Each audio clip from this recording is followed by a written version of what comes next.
মঞ্জু ভাই, আপনার দীর্ঘদিনের রাজনৈতিক অভিজ্ঞতা, আপনি রাজনৈতিক পরিবারে বেড়ে উঠেছেন, আপনি ছাত্র রাজনীতি করেছেন, একাধিক দলের রাজনীতি করেছেন, সেই রাজনৈতিক অভিজ্ঞতা থেকে আমাকে বলেন আওয়ামী লীগের রাজনীতি নিষিদ্ধ হয়েছে, রাজনৈতিক কার্যক্রম নিষিদ্ধ হয়েছে এবং সেটি আওয়ামী লীগ এবং তার সকল সহযোগী অঙ্গ সংগঠন, ভ্রাতৃপ্রতিম সংগঠনের নেতাকর্মীদের বিচার শেষ না হওয়া পর্যন্ত, সময়টা কত বছরের আমরা জানি না, অনেক দীর্ঘ সময় আমরা বুঝতে পারছি। তার মানে এমনিতেই অভ্যুত্থানের পর থেকে আওয়ামী লীগ একরকম ছিলই না।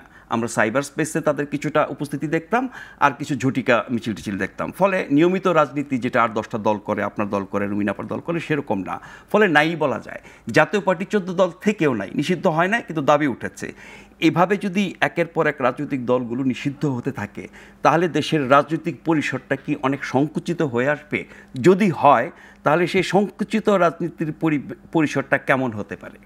ধন্যবাদ নাজমুল আশরাফ। রমিন ফারহানা আছেন এখানে, দর্শক মণ্ডলীকে শুভেচ্ছা। আপনার প্রশ্নটার মানে আপনি বলেছেন সহজ প্রশ্ন, কিন্তু আসলে অনেক ব্যাপ্তি আছে প্রশ্নের। প্রথম কথা হচ্ছে যে কোনো রাজনৈতিক দল নিষিদ্ধ হোক, নিষিদ্ধ করা, এটা ইন প্রিন্সিপাল আমরা সবাই এটার বিপক্ষে। কিন্তু প্রশ্ন হচ্ছে আওয়ামী লীগ রাজনৈতিক দল কিনা। কারণ আপনি দেখবেন যখন একটা টেলিভিশন স্টেশন বন্ধ করা হয় আমরা এটার প্রতিবাদ করি, বা কোনো একটা হোটেল যখন বন্ধ করে দেওয়া হয় আমরা চিন্তা করি যে কেন বন্ধ করলো। একটা আবাসিক হোটেল যখন দেখা যায় আবাসিক হোটেলের ছদ্মাবরণে সেখানে অন্য কোনো অসামাজিক কার্যকলাপ হচ্ছে, তখনই দেখা যায় যে সেটা বন্ধ করে দেওয়া হয়, যে না, এটা করা যাবে না। টেলিভিশন চ্যানেলগুলোর ব্যাপারে যতগুলোই বন্ধ হয়েছে, অভিযোগ ছিল যে তারা টেলিভিশন চ্যানেলের নামে হয়তো অন্য কিছু করেছে, বা তারা রাষ্ট্রীয় বিধিবিধান লঙ্ঘন করেছে, ইত্যাদি ইত্যাদি। আওয়ামী লীগকে আমরা দেখি একটা রাজনৈতিক দল আকারে তার যে জন্ম, উত্থান, তার যে ক্রমবিকাশ, সেই জায়গাতে এসে আমরা দেখি যে আওয়ামী লীগের লাস্ট যে 15 বছর এখানে একটা রাজনৈতিক দলের চরিত্র হারিয়েছে আওয়ামী লীগ। এটাকে যদি আপনি সন্ত্রাসবাদী দল আকারে দেখেন তাহলে প্রচুর সন্ত্রাসের কাহিনী দেখবেন। আপনি যদি দেখেন আবরার ফাহাদ হত্যা থেকে শুরু করে, বিশ্বজিৎ হত্যা থেকে শুরু করে, ইভেন আওয়ামী লীগ নিজের দলের মধ্যেও যখন মারামারি করছে দেখবেন একজন আরেকজনকে নৃশংসভাবে কুপিয়ে মারছে, হত্যা করছে, এ ধরনের ঘটনা। তো এরপরে ধরেন এমন কোনো অপরাধ নাই যে মানে ছাত্রী ধর্ষণ থেকে শুরু করে, কারণ এগুলো আমরা উল্লেখ করতে চাই না, তারপরে এগুলো উল্লেখ এসে যায়।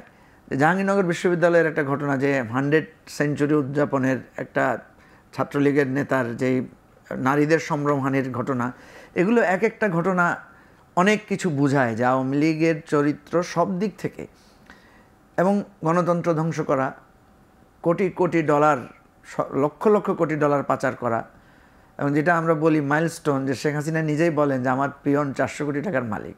এবং এটা কিন্তু উনি মানে এটা এটা এটা তার কোনো আত্মোপলব্ধি না, এটা এক ধরনের ব্যঙ্গ করা মানুষকে, রাষ্ট্রযাত্রী। আমার রাষ্ট্রটা এমন যে দেখেন আমার চারপাশে সব চোর, আমার পিয়ন পর্যন্ত 400 কোটি টাকা দুর্নীতি করে, এই ধরনের অবলীলাক্রম কথা। অর্থাৎ আওয়ামী লীগ অ্যাকচুয়ালি রাজনৈতিক দল কিনা, নাকি সে একটা সন্ত্রাসবাদী দল, নাকি সে মানবতা বিরোধী দল, সে গণহত্যাকারী দল, গুম, খুন, লুটপাট, এই সব কিছু মিলে এই দলটা আর রাজনৈতিক দলের চরিত্র নাই। এখানে একটু থামাই মঞ্জু ভাই আপনাকে। যেসব অপরাধের কথা আপনি বললেন গত 16 বছরের, ফলে আওয়ামী লীগ রাজনৈতিক দলের চরিত্র হারিয়েছে।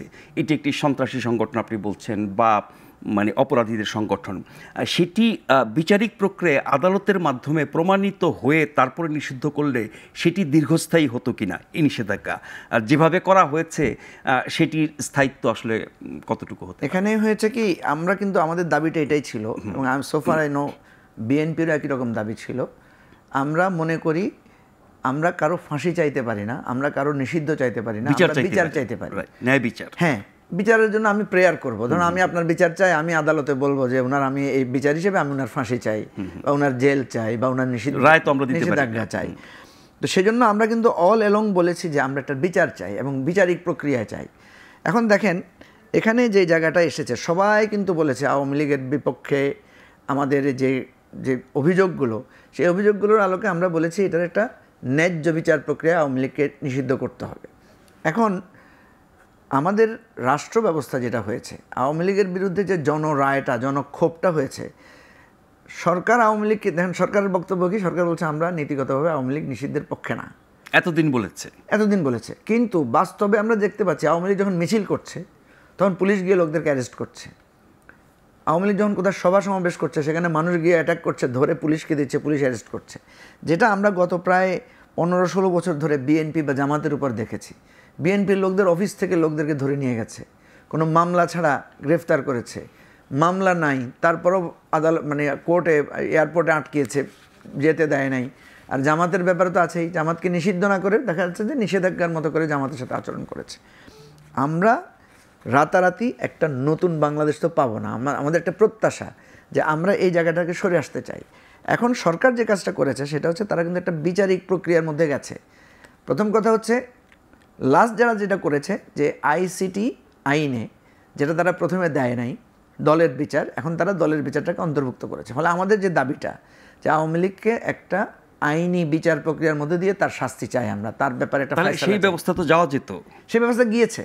তার আগে কিছু মানুষ গিয়ে বিক্ষোভ করলো যমুনার সামনে, সরকারি সিদ্ধান্ত নিয়ে নিল এবং সরকারের এই অবস্থানটা বলা যেতে পারে আগের অবস্থানের ঠিক বিপরীত। না, এই ইন্টারিম টাইমটা যে টিল তার যে বিচার হবে, বিচারের আগ পর্যন্ত অনেক লম্বা সময়, বিচারের আগ অনির্দিষ্ট সময়, বিচারের না আপনার বিচার তো এখনই শুরু হয়ে যেতে পারে আওয়ামী লীগের, সবার বিচার শেষ না হওয়া না। ধরেন আওয়ামী লীগের বিরুদ্ধে যদি এখন কেউ একটা অভিযোগ দেয়, আমি আজকে দেখলাম মানে দলের বিচারের কথা, দলের বিচার, ইন্টারন্যাশনাল ক্রাইম ট্রাইব্যুনাল বলছে যে কেউ যদি দলের বিচার চেয়ে আমাদের কাছে আবেদন করে আমরা সেটার কার্যক্রম শুরু করব।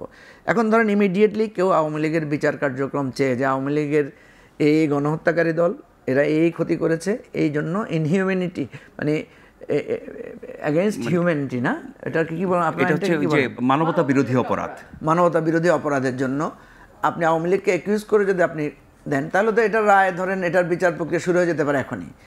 এখন যেটা সরকার যেই আদেশে যেটা দিয়েছে যে আওয়ামী লীগের বিচার প্রক্রিয়া আগ পর্যন্ত আওয়ামী লীগের কার্যক্রমটা অনেকটা এটা এক ধরনের উইথেল রাখার মতো, এটা একটা স্থগিত রাখার মতো, যেটাকে তারা নিষেধাজ্ঞা দিয়েছে।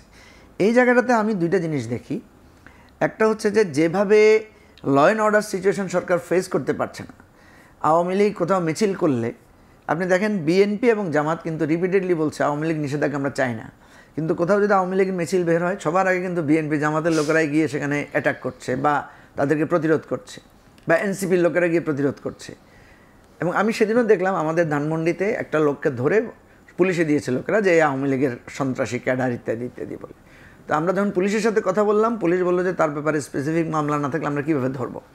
ঠিক আছে, তো এই জায়গাগুলোতে আমরা মনে করি সরকার যে পদক্ষেপটা নিয়েছে এরকম একটা সিচুয়েশনের মধ্যে সেটা নিশ্চয়ই সরকার এটা রিভিউ করেছে, এবং আমরা মনে করি যে এই অবস্থায় একটা আইনশৃঙ্খলা পরিস্থিতি অবনতি হওয়ার চাইতে আরেকটা জিনিস দেখেন, শেখ হাসিনা কিন্তু অনবরত উস্কানি দিয়ে যাচ্ছে তার নেতাকর্মীদেরকে রাজপথে নামার জন্য, মিছিল করার জন্য নানা ধরনের উস্কানিমূলক। এই ঘটনাগুলো কিন্তু অনেক আগের, তখন কিন্তু এই ব্যবস্থা নেওয়া হলো না।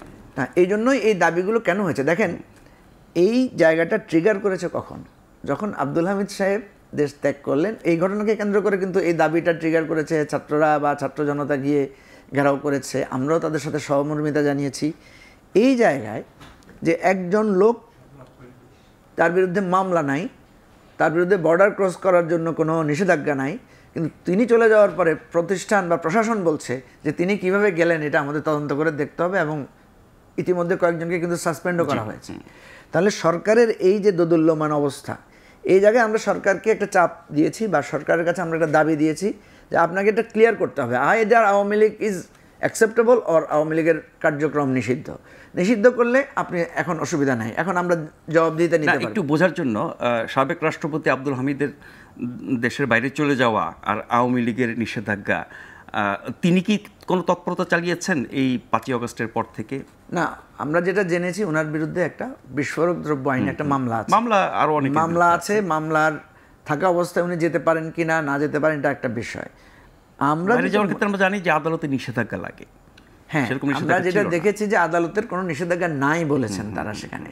কিন্তু আপনি জানেন যে বাংলাদেশে এক ধরনের নিষেধাজ্ঞার বাইরেও যে সমস্ত সন্দিগ্ধ আসামিরা আছে যাদের ব্যাপারে যারা খুব সেনসিটিভ, যেমন ধরেন আওয়ামী লীগ তো যাকে থেকে আটকে দিত, জি জি, কোনো রকম নিষেধাজ্ঞা ছাড়াই ওনাকে আটকেছে, আমাদেরকে আটকে দিয়েছে, ফেরত দিয়েছে, হয়রানি করেছে। আমাদেরকে তো 1-1.5 ঘন্টা ওটা তো নিশ্চয়ই আমরা আবার চাই না এখন। না, চাই না আমরা তো, আমি আপনাকে বলছি যে আমরা একটা চেঞ্জ চাই, পরিবর্তন চাই। ওই কথাটাই একটা আসছিল আমাদের মধ্যে যে পরিবর্তনটাকে আপনি আগের ঘটনা পুনরাবৃত্তি কি দেখছি না আমরা অনেক। না, আমি যেটা বলছি পরিবর্তনের ধারাটাই হচ্ছে এমন যে আপনি কিছু পুনরাবৃত্তি দেখবেন, আবার অনেক কিছু দেখবেনও না। যেমন ধরেন আব্দুল হামিদ সাহেব তাহলে গেল কিভাবে, এটাও তো একটা পরিবর্তন যে উনি মামলা নাই, এসবি বা ওখানকার যারা ছিল তারা দেখেছে ওনার বিরুদ্ধে কিছু নেই, তারা পাস করে দিয়েছে। আওয়ামী লীগ সময় তো এটা হয় নাই। আওয়ামী লীগ সময় তো রুমিন ফারহানা গেলেই মামলার দরকার নাই, আগে উনাকে বসার আগে ফোন করতো যে রুমিন ফারহানা আসছে, তো তখন তো বলা উচিত ছিল যে রুমিন ফারহানার মামলা থাকলে তো তুমি দেখতে ফোন করলা। কোর্টের আদেশ নিয়ে আমি যেতে পারিনি, কোর্টের আদেশ নিয়ে যেতে পারি না, সত্য কথা। তাহলে এখানে তো একটা চেঞ্জ আছে, সামান্য চেঞ্জ নাই যে তা না। আমার কথা হচ্ছে যে চেঞ্জ ইজ এ প্রসেস। না, তাহলে আব্দুল হামিদ সাহেবের চলে যাওয়াটা আগের মতো আটকানো হয় না, এটাকে আপনি চেঞ্জ বলছেন? না, আমি বলছি যে এখানে এই জায়গাটায় যারা এখানে দায়িত্ব পালন করেছেন তারা মনে করেছেন যেহেতু নিষেধাজ্ঞা নাই তারা পাস করে দিয়েছেন, যেটা আগে ছিল না। এখন পরবর্তী যে প্রশ্নটা এসেছে যে ওনার বিরুদ্ধে বিস্ফোরক মামলা আছে, তাহলে কেন ওনার ব্যাপারে নিষেধাজ্ঞা দেওয়া হলো না? 2 নম্বর কথা হচ্ছে উনি এমন একটা রেজিমকে সাপোর্ট করেছেন যে রেজিমের দায় ওনার উপর আছে। উনি একজন রাষ্ট্রপতি হয়ে, জাতির অভিভাবক হয়ে উনি এতগুলো খারাপ নির্বাচন হয়েছে, খারাপ নির্বাচন তো হয় না আসলে, সেগুলো যে চুরি হয়েছে, এর আগের রাতে ভোট হয়েছে, ইভেন উনি অনেক ফাঁসির দণ্ডপ্রাপ্ত আসামিকে মওকুফ করেছেন। বাট আমাদের গত এই 36 জন্য আরো অনেক মামলা হতে পারে, কিন্তু জুলাইতে যে নিষেধাজ্ঞা ছিল না বলেই তিনি যেতে পেরেছেন। 36 জুলাইতে যে গণহত্যা হয়েছে সেগুলোর ব্যাপারে আব্দুল হামিদ সাইলেন্ট ছিলেন, কোনো কথা বলেন নাই। তার মানে উনি তার দলের তার এটাকে সমর্থন দিয়েছেন। তারপরও দেখেন রহস্যজনক, বা আমি যেটাই বলবো সেটা হচ্ছে আব্দুল হামিদ কিন্তু আপনার সিএমএইচ এর ট্রিটমেন্ট নিয়েছেন। সিএমএইচ থেকেই উনি কিন্তু প্রোটোকল নিয়েই অ্যাজ এ মানে সাবেক রাষ্ট্রপতির একটা প্রোটোকল পায়, সম্ভবত মিনিস্টারের প্রোটোকল পান উনি, ওই প্রোটোকল অ্যাভেল করে উনি কিন্তু দেশ ছেড়েছেন। এখন আপনি যদি ওই জায়গাটা দেখেন তাহলে এখানে একটা চেঞ্জ দেখতে পারবেন। But on the other hand মানুষের মধ্যে ক্ষোভ, যেটা আমি মনে করি যে আব্দুল হামিদকে যদি পুলিশ গ্রেফতার করতো আগে, হয়তো আপনি দেখতেন যে অন্যরকম একটা প্রতিক্রিয়া, মানুষ বলতো যে বুড়া মানুষ, ওনাকে কেন অ্যারেস্ট করা হলো ইত্যাদি। কিন্তু যখন দেশ ছেড়ে চলে যাচ্ছে, দেশ ছেড়ে চলে যাওয়ার কারণে এখানে কিন্তু আমরা সরকারের কাছ থেকে স্পষ্ট বার্তা পেয়েছি, তিনি কি চিকিৎসার জন্য গেছেন, না পালিয়ে গেছেন, না যেতে দেওয়া হয়েছে, নাকি পাঠিয়ে দেওয়া হয়েছে, এই জায়গাগুলো এখনো অস্পষ্ট। এটা আপনারাও জানেন, সরকার বলেছে তারা একটা কমিটি করেছে অলরেডি। এরপরে আমরা যেটা শুনেছি উনি লুঙ্গি পরে, উনি মাস্ক পরে গেছেন, আমি এটা বুঝি না লুঙ্গি মাস্ক পরে ভিভিআইপি টার্মিনাল দিয়ে কি করে যান। এখন এই যে আলোচনা, এই জন্য তো আমরা বলছি তদন্তটা হলে আমরা বুঝতে পারবো।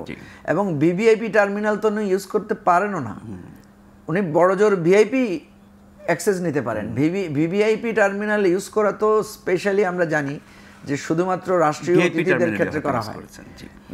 এটাও খুবই রহস্যজনক যে উনি বলছেন যে সাবেক রাষ্ট্রপতি আব্দুল হামিদের ঘটনার প্রেক্ষিতেই আন্দোলন হয়েছে এবং সেই আন্দোলনের প্রেক্ষিতে সরকার ট্রিগার করেছে। হ্যাঁ, আন্দোলনটা চলছিল আগে থেকে, আমরা সবাই বলছিলাম, দাবি জানিয়েছিলাম, কারণ বিএনপির স্পষ্ট দাবি ছিল যে আইনি প্রক্রিয়ায় আমরা আওয়ামী লীগের বিরুদ্ধে ব্যবস্থা চাই। আমরা বলেছি যে আইনগতভাবেই আমরা আওয়ামী লীগের বিরুদ্ধে ব্যবস্থা চাই, বাট আমরা স্ট্রংলি বলেছি আওয়ামী লীগ বাংলাদেশের রাজনৈতিক দল আকারে সে অধিকার ভোগ করতে পারে না। যারা এই দাবিটা এবার জানালেন এবং সরকার মানলো, তারা তো এই দাবি অনেক দিন ধরে জানিয়ে আসছেন, এতদিন সরকার মানে নেই কেন? এটাই তো আমাদের প্রশ্ন, যে আপনি নিজেই তো একজন, এই সরকারের একটা সুবিধা হচ্ছে সে নিজেই তো একটা গণ অভ্যুত্থানের ভিত্তিতে দাঁড়িয়েছে, তার তো কিছু কমিটমেন্ট আছে, এটা তার কাছে দাবি দেওয়ার বিষয় তো না।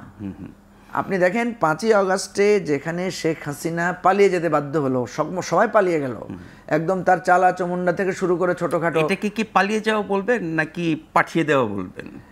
না, মানে পালিয়ে যাওয়া এই সেন্সে যে আপনি দেখেন, মানে পালিয়ে যাওয়া বলতে আমরা বুঝি যে আমি কাউকে না জানিয়ে আমার মতো করে চলে গেলাম, কিন্তু তাকে তো রাষ্ট্রীয়ভাবে সকল আয়োজন করে তাকে পাঠিয়ে দেওয়া হয়েছে। রাষ্ট্রীয়ভাবে তাকে যদি আপনি না দেন, সেদিন তো জনবিক্ষোভে একটা দুর্ঘটনাই ঘটতো। এই জন্য বলছি একটা পরিস্থিতির মধ্যে দিয়ে গেছেন, তো সেই পরিস্থিতির মধ্য দিয়ে উনিও পালিয়ে গেছেন, ওনাকে কেউ পালিয়ে যাওয়ার জন্য সাহায্য করেছে, তারা হয়তো তখন পজিটিভ চিন্তা করেছে যে একটা ব্লাড শেড এড়ানোর জন্য তাকে এক ধরনের এক্সিট দিয়েছে। এগুলো নানা রকমের ব্যাখ্যা বিশ্লেষণ।